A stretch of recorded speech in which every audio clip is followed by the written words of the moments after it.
కమల్ గారు ఒక క్వశ్చన్ చెప్పండి. మీకు నిజంగానే ప్రపంచంలోని బెస్ట్ యాక్టర్కి ఆస్కార్ అవార్డు ఇవ్వాలి అనుకుంటే అదే రూల్ అయితే మీకు ఇప్పటికి 10 సార్లు రావాలి ఆస్కార్. కానీ మీకు ఆస్కార్ మీద పెద్దగా నమ్మకం లేదు. కానీ ఇండియన్ సినిమా గ్రోత్ అవుతుంది. ఆస్కార్ కమిటీ కూడా ఇండియా సినిమా గుర్తించే పొజిషన్కి వెళ్ళింది. ఇప్పుడు ఈ పరిస్థితుల్లో ఆస్కార్ పైన మీకున్న అభిప్రాయం ఏమైనా చేంజ్ అయిందా? అభిప్రాయం చెప్పడం కన్నా నాకున్న కళలు ఏంటో చెప్తాను.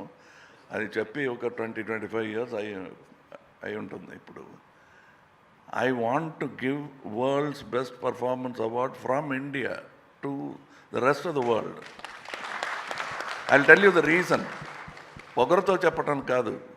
We are the largest film making community in the world.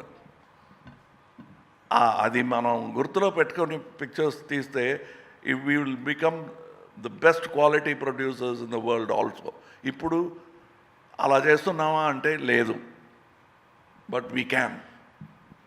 So then we will Oscar will come and take ideas from us. Instead of commenting on what is wrong with Oscars, we can set an example and tell them what could be right with Oscars. Thank you. Kamalhaasan గారు sir ఇక్కడ